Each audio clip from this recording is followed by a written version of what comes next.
Hey guys, how's it going? This is our second week in the Fear series, and I'm very excited to be able to take you guys on an adventure today, right? We're all getting tired of being inside and stuck inside all the time, so I'm like, you know what? We can totally teach this lesson on the road. So that's exactly what we're doing. So I want to just encourage you guys to turn to the book of Exodus chapter 2. We're going to be looking at the life of Moses. Now, Moses has a huge story, and there's so many different pieces, but today we're just going to focus on one small part of it. So in Exodus chapter 2, we see Moses being born as a Hebrew slave in Egypt. Now, the Hebrew nation had grown so much that the Pharaoh started to get worried about it. So he passed this really evil law that any Hebrew male that was born had to be killed so that their population couldn't increase. And so Moses, in all effect, should have been killed as an infant. But his mother chose to hide him for 3 months. And so during this time, she kept him under wraps, and so no one knew that he was there. And then at the end of that 3 months, it just got too much. And so she put him in a basket and put him in the river and asked his sister to watch him as he went down the river, trusting that God had a plan in this. And it's exactly what God did. And so as the baby went down the river, he ended up settling in a pool where the Pharaoh of the daughter of the Pharaoh, would come and bathe and cool off during the day. And so as God would have it in his providence, he made it so that on this day, when Moses' basket arrived, there was the Pharaoh's daughter waiting as well. She saw this child crying in the basket, and she knew she just couldn't turn this child away. And so, having a heart, she took the child in, and Moses became a prince of Egypt. He became part of the royal family.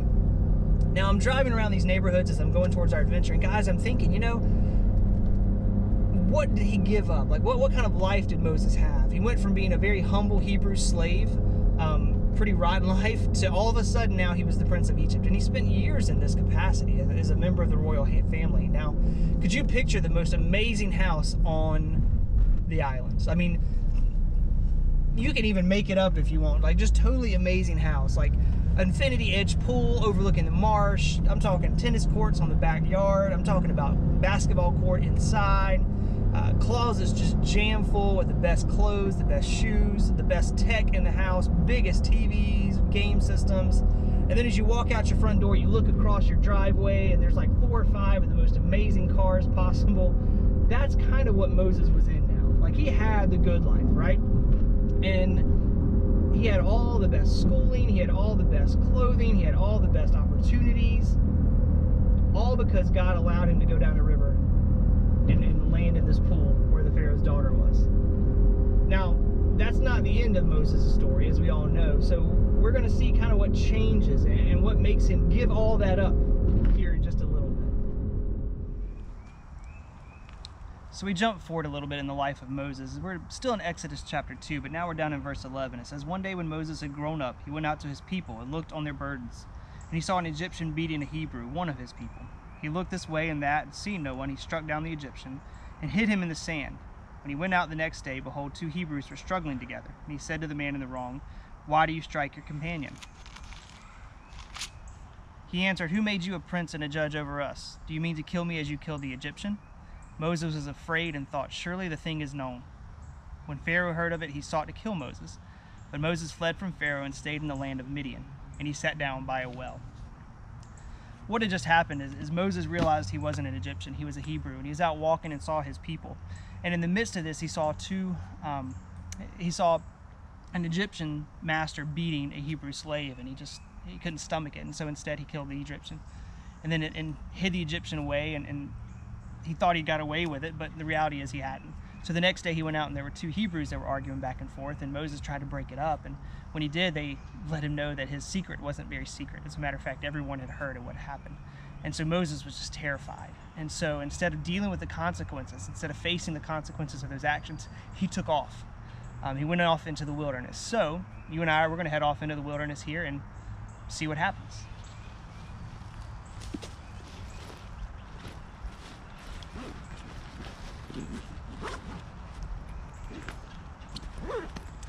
So let's go find some wilderness.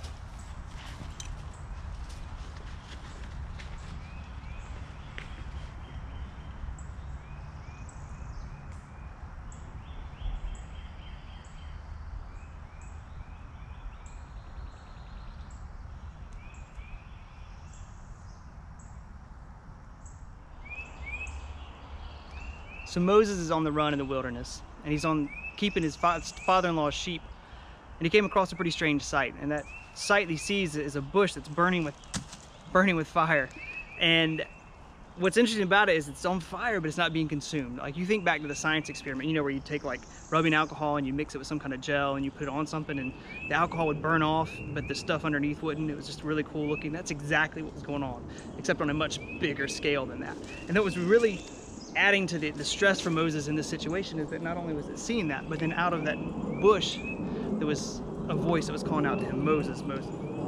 And this voice that was speaking out of the bush, it was God. And God actually told Moses that he had a purpose and a plan. He'd heard the cries of his people, and he was going to use Moses to bring his people out of Egypt. Now, I am positive, 100% positive, that Moses did not want to go back to Egypt at this point in time. And just like Gideon did last week, Moses was starting to try to reason with God as to why he wasn't the right person for this job and why someone else would do better than that. You know, it's amazing how the two guys that we've looked at so far both dealt with their fear initially by trying to say they weren't the ones for the job. They tried to run away from that fear, right? So we're going to jump to Exodus chapter 3 now, verses 11 through 12, and see how God responded to that.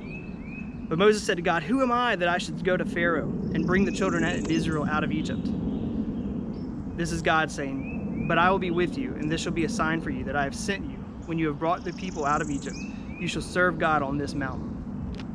God gives Moses the same answer that he did to Gideon. I will be with you. And Moses asked for signs, if you keep reading, just like Gideon did, and God gave them those signs. It's funny, like I said, how similar the stories are. Both guys at first try to get out of the job, and then they ask for God's signs to prove that he was there in the midst of things, to prove his presence. And guys, a lot of times when we deal with fear, we deal with the same thing. We try to say that we're not who God needs for that, you know, whether it's fear of a new opportunity or fear of doing something that's hard. We say, God, I can't do that. And then once we realize that God's still going to put that call on us, we start asking for signs and proof and evidence, you know. And so Moses was scared of the consequences of his actions. That's the reason he didn't want to go back to Egypt in the first place. He was scared of the ramifications of killing a man. In the Bible, God tells him that all the men that would have wanted his life are gone now, that time has passed. We know that when he went into the wilderness, he was about 40, and at this point in time, when God met him at the bush, Moses was about 80. So a lot of time had passed in that. Right now, guys, when we talk about fear, everyone is fearful of the virus and what's going to happen. But there's going to be a day soon that we look back and all this is just a blip in history. You know, it's just memories that we have and times that we had. It's just a weird time in the world. When that time comes, people are still going to be fearful of the consequences of their choices, of their actions, you know. What did it take for Moses to have a change of heart and go back to Egypt, to face the consequences of his actions? Well, it took God reassuring him over and over again that he would be with Moses.